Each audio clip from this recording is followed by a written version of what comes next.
The Monochromacy Soulmates.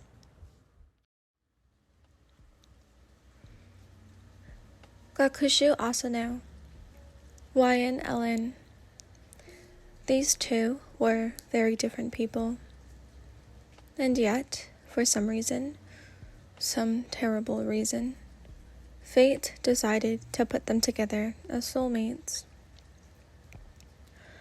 For context, let's start off with their childhood. It was a colorless world for both of them, quite literally, actually. They were both diagnosed with monochromacy, or complete colorblindness. However, doctors couldn't quite figure out what parts of their eyes were affected, so they couldn't tell what kind of monochromacy it was. The world wasn't just black and white. The world came in different shades of gray. For some reason, even with their disadvantage of monochromacy, fate made sure to keep them safe when it came to traffic lights or crosswalk signals. Yet, even though they saw the same dull color, one of them found a way for it to be bright. Here enters Iɪrsᴛ, an independent girl who comes off as average to others, but is actually hardworking and stubborn. Despite holding herself to her own high standards, she feels as though she'll never reach them, and decides to be content where she stands. When it came to others she didn't know, she couldn't care less about their opinions. However, the opinion of her loved ones mattered to her, even if she didn't want to admit that. When her parents learned that she couldn't see colors, they described them as feelings to Iɪrsᴛ. For example, to describe the color red, her mother made Iɪrsᴛ stand in the summer heat. For yellow, her father made her stand in autumn sunlight. For green, it was the feeling of grass and leaves. As for blue, they brought her to the beach and dipped her hands into the water. This made her life colorful, maybe a bit more than the regular person.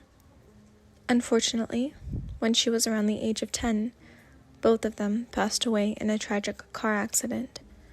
From then on, she moved in with her grandmother and her aunt. Enter Gakushu Asano, the one who learned to live with his gray life. He learned to thrive with what he had. He wasn't close with his father. In fact, the two of them clashed all the time. That's not an exaggeration. They always tried to be better than each other, which led Gakushu to become skilled in, quite literally, everything. When his father made the executive decision to force him into an arranged marriage, his dull whirl seemed to become a little more faded. When he turns 18, he'll get married to one of his father's friend's daughters. When he met the girl, he found that she was exceptionally annoying, a nuisance, a bother. While he did have his fair share of girls who constantly fangirled over him or asked him out, he had no interest in dating any of them. He had other things to be dealing with. However, his father put him in a tight spot, in the Asano abode. Love was weakness. Love required a person to let go of their pride. Gakushu established that once with his wife. Gakushu's mother passed away. If Gakushu were to decline, Gakushu specifically told him that he'd assume that he'd rather fall in love with some girl and let go of his pride.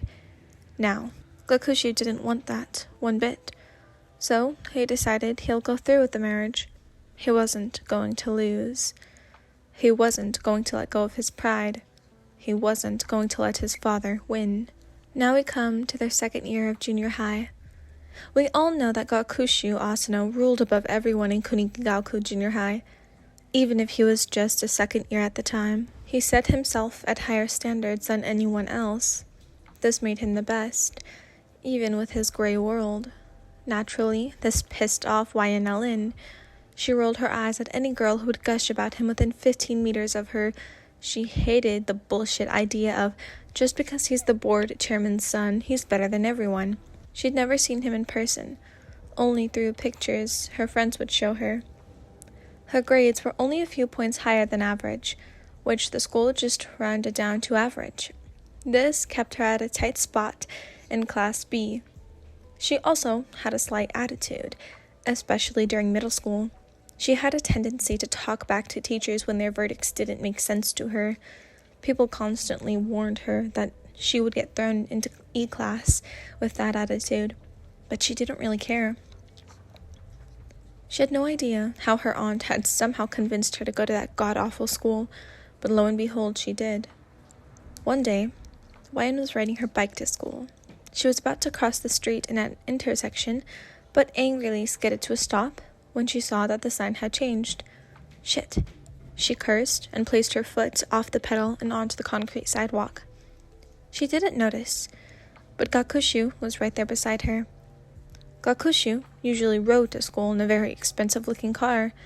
However, today's temperature was very nice, and he wasn't going to miss a chance to feel something in his dull life. He was also waiting for the sign to change. Both completely colorblind teens were waiting for the slightest change in the shade of the walking sign. This was something they both had gotten used to. Fate, however, carefully watched over them. They made sure nothing would happen to the pair. "If you're that concerned about being late, then I implore you to leave the house earlier," he advised. This made Wyan irk.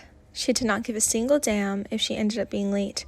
What did annoy her was the fact that the flow of her lovely bike ride was interrupted. Also, who the fuck was this asshole to tell her what to do? "Oh yeah?" she hummed and looked to the taller male. Just how She paused when she noticed something different about this boy. Everything about him was gray, as per usual, other than his eyes. His eyes were sharp, like she had seen in pictures, but she had never seen that color before. Even if she didn't know the name of it. It was such a pretty color. Gakushu looked down at her, about to say something back. That was until he saw her eyes as well. Everything about her was gray, yet her eyes were glowing with an extraordinarily different color. The two kept staring at each other's eyes in shock. For some reason, their hearts were beating faster in their chests.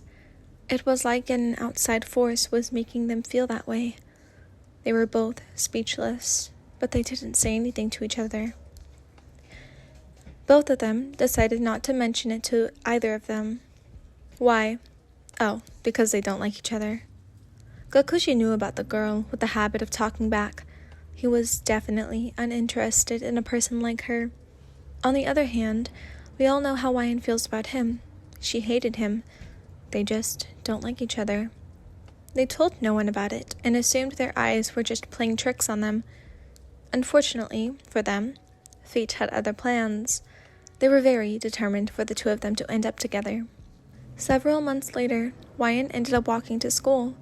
Some very rude person decided to run over her bike, so that meant no bike riding until she could afford repairs. She was scowling and grumbling her whole way to school. It was another brilliant day with good weather, so Gakushu was also walking to school.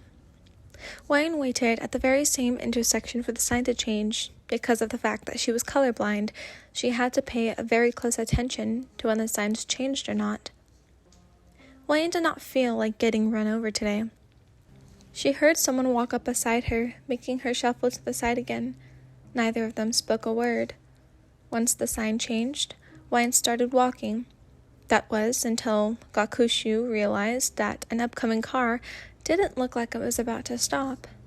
Now, Gakushu didn't care much for other people who didn't have much value to him, but was he going to inconvenience himself by being a witness to a girl getting run over? No. He lunged forward, curled his fingertips over her bare forearm, and pulled her back onto the sidewalk. This was just in time because not even a split second after, the car had sped right on by. Wyan would have flipped off the driver that was speeding off. However, her eyes were widening at the sight of the world around her. Gakushu hadn't let go of her arm yet. He was busy looking around at the area. Why? Because the world was no longer gray. A wave of vibrant hues consumed the setting around them. It was colorful and bright. The source came from when they made skin contact. The world was filled with hues that they didn't know the names of. Well, actually, they heard of the names from other people, but they couldn't tell which was which at the moment. Gakushu looked back to the face of the girl that he was still holding on to. He didn't know the names of the colors, but he thought she looked beautiful in color. With her beautiful skin-colored skin, her hair length, hair-colored locks, and those bright, eye-colored irises that he had seen before. Her whole look came together. She was gorgeous. Wan looked back to the boy who was still holding on to her. She didn't know the names of the colors, that she could see why some students would gush over him. He wasn't exactly her type.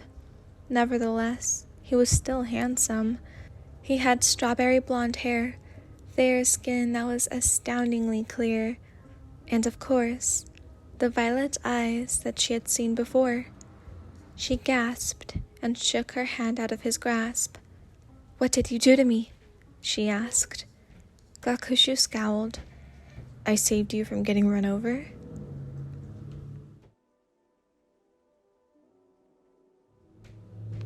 Hey, so that's it for today. I really like this story, so I would like to prolong it. So for part 2. Have an amazing morning, have an amazing afternoon, have an amazing evening whenever you are, and I'll see you guys tomorrow. Also, can you hear the background? It's raining and it's such a mood. Not my upstairs neighbor. Anyways, yeah. Goodbye everyone.